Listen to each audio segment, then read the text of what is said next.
రానివాడు అంటావు జగన్మోహన్ రెడ్డి. నువ్వెవరివి అసలు రానివ్వటాయి? నేను అడుగుతాను పవన్ కళ్యాణ్, నువ్వెవరివే జగన్ని మళ్ళీ అధికారంలోకి రానివ్వనంటాకి? నువ్వెవరివే? సంవత్సర కాలంగా ఎక్కడున్నావు? ఈ రాష్ట్ర ప్రజలకు ఏం చేశావు?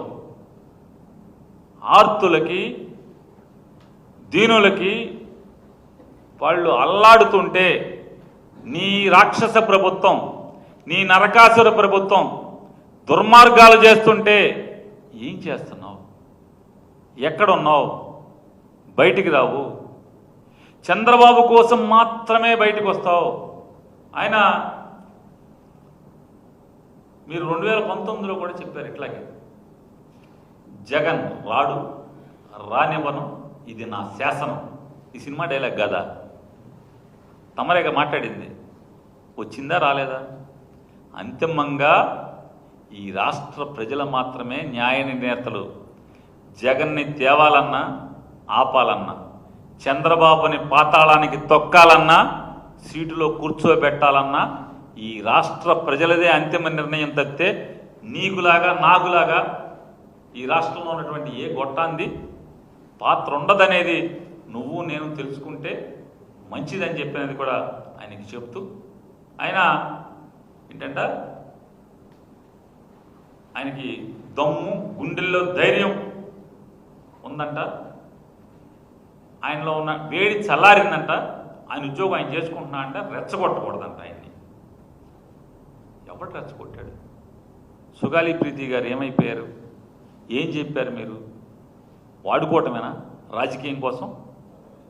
అంటే ఒక పసిపిల్ల అదృశ్యమై మరణించిందా లేదా తెలియక కొట్టుముట్టాడుతున్నటువంటి ఒక తల్లి కన్నీరును కూడా రాజకీయాలకు వాడుకునేటువంటి వాడిని ఏమంటారు? మీరే ఎత్తుకోండి డిక్షనరీలో. నేనేమన్నా మీకు గుర్తు చేస్తున్నా. ఏమయ్యారు? ఏం చేశారు? ఆ ఉద్యోగం మీద ఉన్నారా? పోనీ అది ఎప్పుడు జరిగింది? మీ ప్రభుత్వంలో చంద్రబాబు నాయుడు గారు మీరు కలిసి ఏలుబడి చేస్తుండగా 2017లోనో 16లోనో జరిగితే జగన్మోహన్ రెడ్డి గారికి ఆపాదించి జగన్ మీద ఆ విషం చిమ్మి మీరు ఎన్ని మాటలు మాట్లాడారు? ఏమైంది? అదొకటే కాదు, ఇవాళ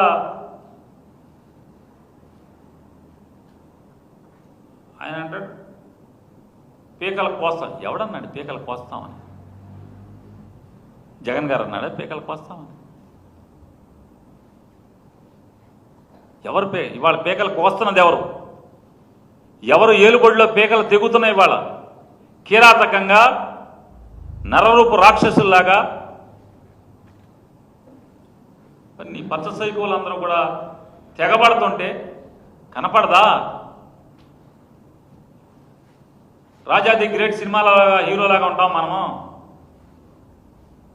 ఏమో సార్ నాకు కనపడదు సార్, కనపడదు, వినపడదు. పోనీ మీ కార్యకర్తలన్నా చూసుకుంటున్నావా?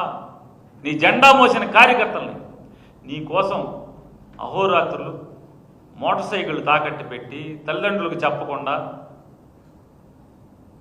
వేలు లక్షలు ఖర్చు పెట్టి నాశనం అయిపోయినటువంటి కార్యకర్తలను ఏమన్నా చూస్తున్నావా? ఎవరిని చూస్తున్నావు? ఎవరిని ఉద్దేశిస్తున్నావు అంటున్నా. ఏదో హెలికాప్టర్ మేము ఎక్కించుకోలేదని ఏడుస్తున్నామని మళ్ళీ ఏదో డైలాగ్ చెప్పడం తప్పితే, మీరు మీ ఫ్యామిలీ మీ పిల్లలు ఎక్కి తిరగటం తప్పితే ఏముంది? ఎవరిని చూస్తున్నారని అడుగుతున్నాను. మళ్ళీ చెప్తాడు ఆయన, నారా చంద్రబాబు నాయుడు గారికి అనుభవం ఉంది, ఈ ఆర్థిక వ్యవస్థను ఆయన మాత్రమే నడపగలడు, నాకు నడపటం చేత కాదు, నాకు పోరాటం చేత. ఓ అబ్బా చాలా పోరాటం చేస్తున్నాం సంవత్సరం నుంచి. ఏం పోరాటం చేస్తున్నాం? కాదు సార్, పవన్ కళ్యాణ్ గారు ఏం పోరాటం చేశారు? ఏ వ్యవస్థ మీద? ఎన్నొద్దు, మీరు మంత్రి, పంచాయతీరాజ్ శాఖ, గ్రామీణ అభివృద్ధి శాఖ, ఈ రెండింటికి మీరే కదా, మీరు మంత్రి కదా.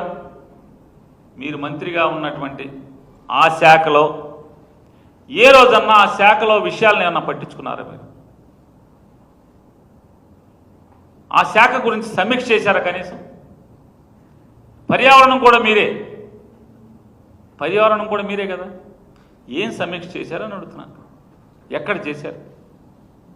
ఇవాళ సంవత్సర కాలంగా పంచాయతీలకు రావాల్సినటువంటి 2 క్వార్టర్లు కేంద్ర ప్రభుత్వం రిలీజ్ చేస్తే 15వ ఆర్థిక సంఘం నిధులు 1 క్వార్టర్ 1600 చిల్లర, 1 క్వార్టర్ 1100 చిల్లర, అంటే వెరసి 2700 నుంచి 2800 కోట్ల రూపాయలని నీ నరకాసుర ప్రభుత్వం, నీ సైకో ప్రభుత్వం అడ్డగోలుగా వాడుకుంటే జమ చేయకుండా పోరాటం చేశారా? నీ ప్రభుత్వం మీదే నోరు చేర్చి అడిగారా? ఆఖరికి పంచాయతీ సాధారణ నిధులు అంటే పంచాయతీలో ఉండేటువంటి కాపురాలు ఉండేటువంటి వారు చెల్లించినటువంటి ఇంటి పన్ను ద్వారానో ఇంకొక ద్వారానో లేదా ఇసుక సేనరేజ్ ద్వారా వచ్చినటువంటి పంచాయతీ జనరల్ ఫండ్ సంవత్సరం నుంచి ఖాతాలు మొత్తం సీజ్ చేసి అట్టి పెడితే, సిఎఫ్ఎంఎస్ ఖాతాలన్నీ కూడా సీజ్ చేస్తే మీరు పోరాడారా? మీరు మాట్లాడారా?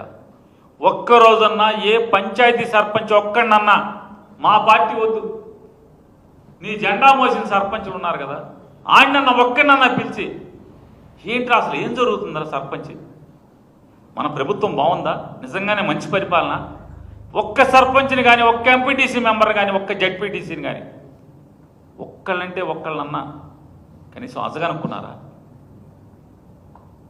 సివిల్ సప్లైస్ పరిపాలన మీ దగ్గరే ఉంది కదా, మీ శాఖ. ఇవాళ ఏం జరుగుతుంది రాష్ట్రంలో? నిన్న తిరుపతిలో చూశారు, ట్యాప్కి అంటే మనిషికి అంటే కేజీకి 280 గ్రాములు తొక్కేస్తంటే, మింగేస్తంటే, పందికొక్కుల్లాగా మేసేస్తంటే ఏ నీ శాఖ ఇది? పాపం ఆవిడెవడో ఆడపిల్ల కాబట్టి ఆవిడ శాఖ లాక్కుంటానంటావు, మాట మాట్లాడితే హోంశాఖ నేను లాక్కుంటానంటావు. సివిల్ సప్లై శాఖ నీ చేతిలోనే ఉంది కదా. రాష్ట్రంలో మేమున్నప్పుడు ఏమన్నా బస్తాల్లోనో లేకపోతే చిన్న మోపెడ్ల మీద దొరికేయం మామూలు బియ్యం, ఇవాళ షిప్పులు దొరికేస్తున్నాయి కదా నీ గవర్నమెంట్లో. ఈ రోజుకి ఆగట్లేదు కదా. రాష్ట్ర వ్యాప్తంగా ఉన్నటువంటి ప్రతి రేషన్ కార్డుదారుడి దగ్గర కేజీకి 280 గ్రాములు ఎత్తేస్తంటే, బొక్కేస్తంటే ఎందుకు మాట్లాడు? ఏ పోరాటం చేయవా? దాని మీద పోరాటం చేయరా అని అడుగుతున్నాను పవన్ కళ్యాణ్ గారు. సనాతని ఏంటిదండి ఇది ఆయన చెప్పాడు, నోరు తిరగదాన్ని చదువుకున్నారు, చిన్నప్పుడు చదువుకోమని చదువుకుంటే బాధలు ఉండే కదా, తెలుగు తప్పితే మనం కూడా ఇంగ్లీష్ మాట్లాడేవాళ్ళు. అన్అపాలజెటిక్గా ఏంటో చెప్పాడైనా, అన్అపాలజెటిక్గా సనాతని ఏదో చెప్పాడు కదా ఆయన. లడ్డూలో కలిసిందో కలవలేదో తెలియనటువంటి అది వెజిటబుల్ ఆయిలా లేదా పంది మాంసం కొవ్వా తెలియకుండానే మీరు కాషాయ బట్టలు కడుక్కుని దుర్గగుడి అమ్మవారి మెట్లన్నీ కడిగేశారు కదా. ఇవాళ రాష్ట్రంలో మీ నరకాసుర ప్రభుత్వం, మీ సైకో ప్రభుత్వం దేవాలయాల దేవుడి భూములన్నింటినీ కూడా, రాష్ట్రంలో ఉన్నటువంటి ప్రతి దేవుడి భూమిలో ఉన్నటువంటి ప్రతి సెంటుని నామమాత్రపు ధరకి నామినేషన్ పద్ధతిలో దేవుడి ఆస్తులన్నీ కూడా అద్దెలకు ఇస్తాము అని చెప్పిన చట్టం తెస్తే కూడా మీరు పోరాటం చేశారా? ఎక్కడ పోరాటం చేశారు? మీరు నోరు ఇప్పారా? నోరు తెరవరా? పోరాటం చేయరా అని అడుగుతున్నాను. తిరుమలలో రోజు అపచారాలు, నోరు తెరవరా? ప్రశ్నించరా? పోరాటం చేయరా? అంటే మీ సైకో ప్రభుత్వం అయితే సమ్మగా ఉంటుందా? రోజు ఉపాధి హామీ కూలీలు రోజు పొట్ట చేత్తో పట్టుకుని ఆకలితో పనిలోకి వెళ్తున్నారు. వాళ్ళకి డబ్బులు వేయించవా? పోరాటం చేయవా? ప్రశ్నించవా?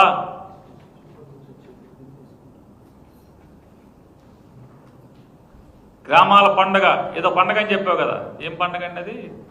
పల్లె పండగ.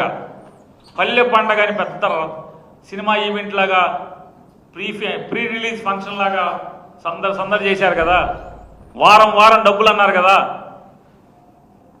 ఈ వారం వారం డబ్బులు ముచ్చటగా 3 వారాలు, డిసెంబర్ 1వ వారం, 2వ వారం, మళ్ళీ క్రిస్మస్ చూడాల 3వ వారానికి అవుట్. ఇవాళ దాకా మీ పల్లె పండగ పేమెంట్లు ఉన్నాయా? అడగరా?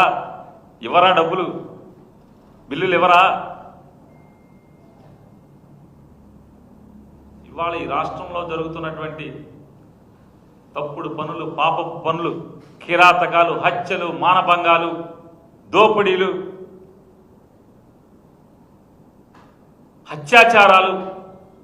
అత్యాచారం పని అంటే ఎంత కిరాతకం అంటే అంటే చెరిచి చంపేయటం, చెరబట్టి చంపేయటం. మాట్లాడరా? పోలీసులను కంట్రోల్ చేయరా? కేవలం వైఎస్ఆర్ కాంగ్రెస్ పార్టీ వాళ్ళని తప్పుడు కేసులతో అరెస్టులు చేసి వేధించడానికి, లేదా పాత రోజుల్లో నాలాంటి వాడు మిమ్మల్ని ప్రశ్నిస్తే